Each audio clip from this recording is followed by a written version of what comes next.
दोस्तों बहुत बहुत स्वागत करता हूं आप सभी का। हमारे देश का चुनाव आयोग कितना निष्पक्ष है, कितना ईमानदार है, इसको लेकर कई सारी रिपोर्ट्स सामने आ चुकी है। लेकिन आज जो रिपोर्ट सामने आई है उसने पूरे देश की सियासत में एक हलचल पैदा कर दी है। इस बीच चुनाव आयोग की धांधली का जो पूरा मामला है, देश की सबसे बड़ी अदालत सुप्रीम कोर्ट में पहुंच चुका है। सुप्रीम कोर्ट के सीजेआई जस्टिस सूर्यकांत ने आज इसको लेकर एक बड़ी पहल भी की है। दोस्तों वीडियो बड़ी इंपॉर्टेंट है, वीडियो को अंत तक देखिएगा जिससे पूरा मुद्दा आपको आसानी से समझ में आ जाए। तो हमारे देश का चुनाव आयोग कितना निष्पक्ष है, कितना ईमानदार है, दोस्तों इसे जानने के लिए आपको इंडियन एक्सप्रेस की ये खबर जरूर जाननी चाहिए। इंडियन एक्सप्रेस की इस खबर को लेकर पूरे देश भर में चर्चा है। दोस्तों आपको याद दिला दें कि बंगाल में जब विधानसभा का चुनाव हुआ था तो उससे पहले एसआईआर भी हुआ था, और जितने अंतर से बीजेपी बंगाल चुनाव जीती थी, कहा जा रहा उतना ही वोट बंगाल चुनाव में एसआईआर के द्वारा काट दिया गया था। लेकिन अब एसआईआर में जो धांधली हुई है वो खुलकर सामने आ चुकी है। एसआईआर के दौरान 27 लाख वोटर्स के नाम काटे गए थे और अब ट्रिब्यूनल में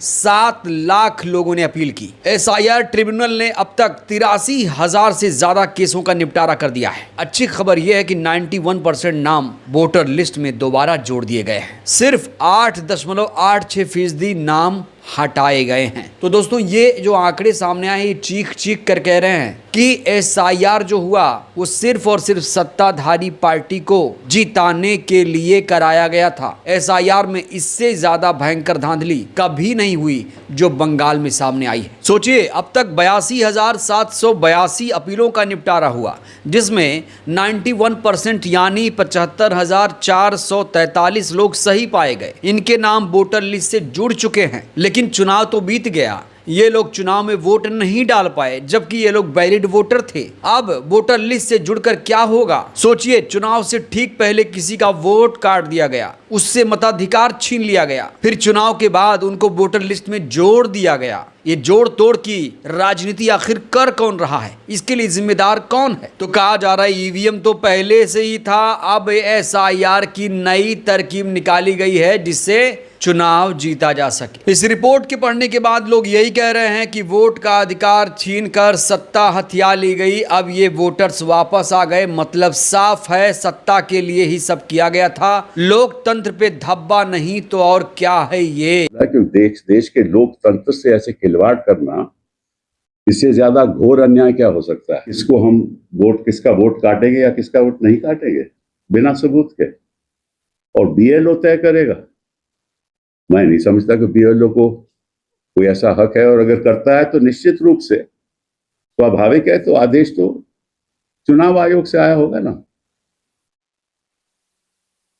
वही गणेश कुमार जी आजकल बड़े वो जेनजी के साथ जुड़े हुए हैं लगता है। तो आपके द्वारा देश के जनता के सामने मैं लाना चाहता था कि अगर ऐसे ही होने लगे, चुनाव आयोग सरकार के आदेश के द्वारा काम करने लगे और उसको सुप्रीम कोर्ट नजरअंदाज करते हैं, अब सुप्रीम कोर्ट करेंगे क्या? आप मुझे बताइए। अब चुनाव तो दोबारा हो नहीं सकता,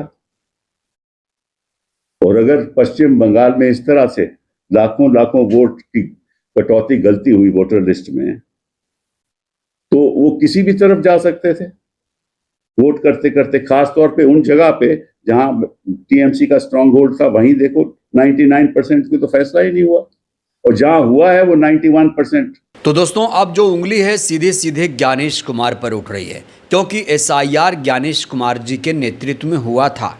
यही एसआईआर की अवधारणा लेकर आए थे, और अब जब बंगाल में एसआईआर को लेकर इतना बड़ा घोटाला हुआ तो फिर ज्ञानेश कुमार की कुर्सी पर खतरा मंडराना लाजमी था। बंगाल चुनाव नतीजे के बाद तो ममता बनर्जी चीख चीख कर कह रही थी कि हम हारे नहीं, हमें हराया गया है। बीजेपी जितना वोटों के अंतर से जीती है, उतना ही वोट एसआईआर के दौरान काटे गए। लेकिन ममता बनर्जी की किसी ने नहीं सुनी। ममता बनर्जी ने देश की सबसे बड़ी अदालत सुप्रीम कोर्ट में भी दरवाजा खटखटाया, लेकिन उनकी इस याचिका पर कोई ठोस फैसला नहीं आया। आज एक बार फिर से ममता बनर्जी की टीम ने देश की सबसे बड़ी अदालत में दरवाजा खटखटाया और कहा, देखिए एसआईआर को लेकर हमने जो कुछ भी कहा था वो सच हो गया। 31 विधानसभा सीटों पर भयंकर धांधली की गई है। 31 सीटों पर दोबारा चुनाव कराए जाएं। जब ममता बनर्जी ने कोर्ट में आज ये कहा कि 31 सीटों पर भयंकर धांधली हुई है, वोट काटे गए हैं, तो इसको लेकर आज सुप्रीम कोर्ट ने कहा कि 31 सीटें नहीं, पूरे बंगाल ट्रिब्यूनल पर नजर रहेगी। सुप्रीम कोर्ट ने कहा कि वो अपनी समीक्षा को केवल टीएमसी द्वारा रेखांकित की गई 31 सीटों तक सीमित नहीं रखेगी। अदालत पश्चिम बंगाल में अपीलीय न्यायाधिकरणों के पास लंबित सभी मामलों की जांच करेगी ताकि समयबद्ध तरीके से वास्तविक पीड़ितों को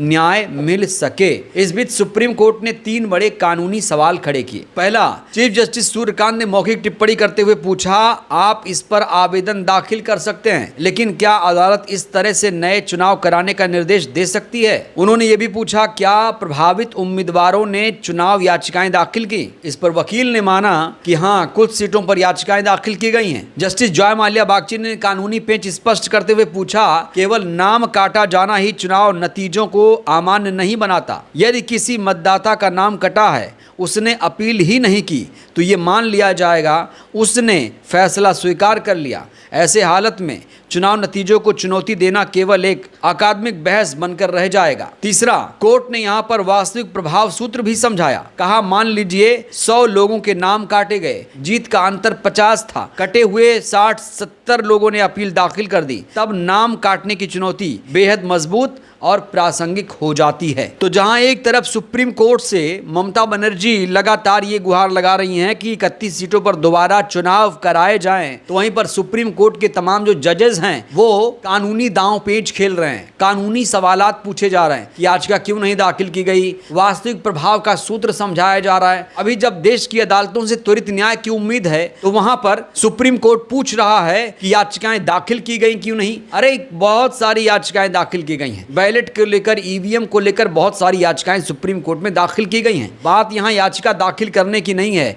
बात है त्वरित इंसाफ देने की। एसआईआर के दौरान बंगाल में 27 लाख वोटर हटते हैं, 7 लाख वोटर दोबारा अपील करते हैं। मालदा, मुर्शिदाबाद, 24 परगना साउथ में सबसे ज्यादा 13 लाख वोटर डिलीट होते हैं। टीएमसी 51 सीट पर गड़बड़ी की शिकायत करती है। इन्हीं 65 सीट्स में से जांच के दौरान 4000 ईवीएम जला दी जाती हैं। विपक्ष चुपचाप तमाशा देखता है। आज ईसीआई ने 83,000 वोटर्स को दोबारा वोटिंग का अधिकार दे दिया। नाम कटे 27 लाख, जोड़े गए 83,000, बीजेपी की जीत का मार्जिन 32 लाख। तो बंगाल इलेक्शन कितना फेयर रहा, आप लोग दोस्तों आंकड़ों से खुद ही अंदाजा लगा सकते हैं। अब बड़ा सवाल ये खड़ा हो रहा है, सब कुछ तो स्पष्ट हो चुका है कि एसआईआर कितना निष्पक्ष है, चुनाव आयोग कितना निष्पक्ष है, ज्ञानेश कुमार कितना निष्पक्ष है, तो आखिर देरी क्यों हो रही है? सुप्रीम कोर्ट के पास तमाम आंकड़े पहुंच चुके हैं, तो सुप्रीम कोर्ट आखिर ज्ञानेश कुमार के खिलाफ फैसला क्यों नहीं ले रहा है? कहा जा रहा है कि ज्ञानेश कुमार को इसीलिए लाया गया था जिससे वो सत्ताधारी पार्टी का काम कर लें। ज्ञानेश कुमार सत्ताधारी पार्टी का काम बखूबी निभा रहे हैं, लेकिन चुनाव आयोग का काम वो नहीं कर पा रहे हैं। निष्पक्ष मुख्य चुनाव आयुक्त की जरूरत है, लेकिन ज्ञानेश कुमार पर बार बार सवाल खड़े हो रहे हैं कि ज्ञानेश कुमार कुर्सी छोड़ो, निष्पक्षता दिखाओ, ईमानदारी दिखाओ, देश के लोकतंत्र के साथ खिलवाड़ मत करो। हमारा देश दुनिया का सबसे बड़ा लोकतांत्रिक देश है। जब यहाँ निष्पक्ष चुनाव होंगे तभी लोकतंत्र मजबूत होगा, संविधान मजबूत होगा।